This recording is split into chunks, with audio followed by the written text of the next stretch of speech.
বিশ্বের সবচেয়ে সুরক্ষিত মানুষ, ৩৬ বছর ধরে যাকে স্পর্শ করাও ছিল অসম্ভব, যার বাংকারে পৌঁছাতে লিফটেরও লাগত ৫ মিনিট, হাজার হাজার guard, underground tunnel, multilayer security. কিন্তু ২০২৬ সালের ২৮ ফেব্রুয়ারি সকালে মাত্র কয়েক মিনিটের মধ্যেই সব শেষ হয়ে যায়। স্যাটেলাইট নজরদারি, হ্যাক করা ক্যামেরা, ভেতরের গুপ্তচর, আর আকাশ থেকে একের পর এক মিসাইল হামলা। এটা কি শুধু সামরিক হামলা ছিল, নাকি কয়েক দশক ধরে তৈরি করা পৃথিবীর সবচেয়ে গোপন অ্যাসাসিনেশন অপারেশন?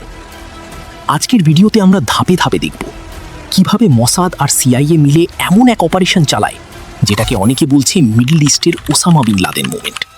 দেখুন, ২০১৭ সাল পর্যন্ত ইসরায়েলের মূল লক্ষ্য ছিল শুধু ইরানের নিউক্লিয়ার প্রোগ্রাম থামানো।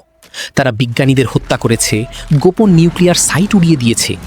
কিন্তু সমস্যা একটাই, প্রতিবারই ইরান নতুন সায়েন্টিস্ট এনে আবার সব শুরু করে দিত।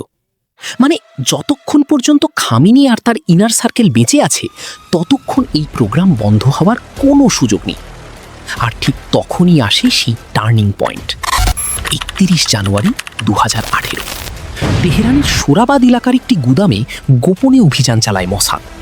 লোহার সেফ ব্লো টর্চ দিয়ে কেটে তারা নিয়ে যায় ০.৫ টন ক্লাসিফাইড ডকুমেন্ট আর হার্ড ডিস্ক। আর এই ডকুমেন্টসই বদলে দেয় পুরো খেলা, কারণ এখান থেকেই ইসরায়েল জানতে পারে ইরানের এমন সব সিক্রেট ফ্যাসিলিটির কথা যেগুলো স্যাটেলাইটেও ধরা পড়তো না। তখনই সিদ্ধান্ত নেওয়া হয়, প্রোগ্রাম নয়, এবার টার্গেট হবে লিডারশিপ।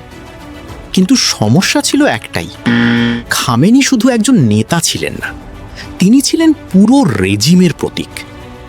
তাকে হত্যা মানে মিডল ইস্টে পূর্ণ মাত্রার যুদ্ধ শুরু হওয়ার ঝুঁকি। তাই শুরু হয় স্ট্র্যাটেজিক ডিলে, অর্থাৎ সঠিক সময়ের অপেক্ষা। এরপর বছরের পর বছর ধরে চলে ইনফিল্ট্রেশন। খামেনির কম্পাউন্ডে ঢোকানো হয় ইনফরম্যান্ট, কেউ গার্ড, কেউ ড্রাইভার, এমনকি কেউ শেফ হিসেবেও কাজ করছিল বলে দাবি করা হয়। একই সাথে শুরু হয় সাইবার সার্ভেইলেন্স। ইরানের রাজধানী জুড়ে লাগানো চাইনিজ সিসিটিভি ক্যামেরার সফটওয়্যার ভালনারেবিলিটি ব্যবহার করে মসাদের ইউনিট 8200 পুরো তেহরান সার্ভেইলেন্স নেটওয়ার্ক অ্যাক্সেস করে ফেলে। মানে খামেনির কনভয় কখন বের হয়, কখন বাংকারে ঢোকেন, কোন রুট ব্যবহার করেন, সব কিছু রিয়েল টাইম ট্র্যাক করা হচ্ছিল। তারপর আসে ২০২৬ সালের ফেব্রুয়ারি।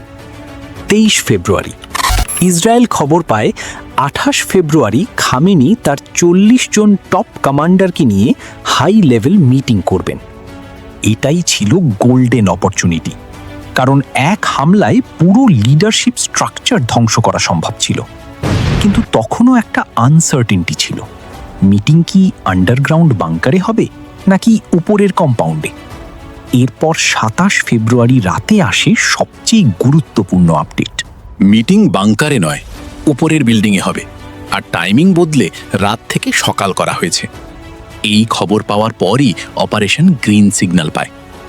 বিকেল ৩:৩৮ রিপোর্টেডলি ওয়াশিংটনের সাথে ফাইনাল ইন্টেলিজেন্স শেয়ার করা হয়।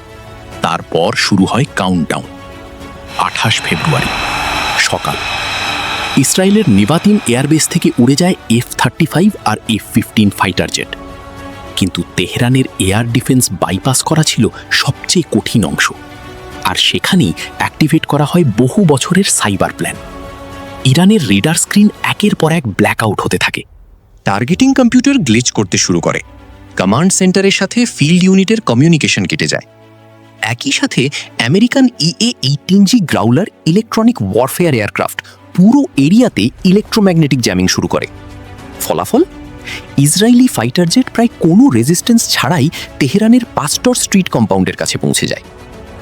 সকাল ৯:৪০, প্রথমে ম্যাসিভ বাংকার বাস্টার স্ট্রাইক, তারপর মিটিং হল টার্গেট করে একের পর এক প্রিসিশন মিসাইল লঞ্চ। কয়েক মিনিটের মধ্যেই কম্পাউন্ড ধ্বংসস্তূপে পরিণত হয়। দাবি করা হয় এই হামলায় খামেনি, তার পরিবারের সদস্য এবং উপস্থিত প্রায় সব টপ কর্মকর্তা নিহত হন। শুধু মুজতাবা খামেনি বেঁচে যান, কারণ হামলার কিছুক্ষণ আগেই তিনি পাশের ভবনে চলে গিয়েছিলেন।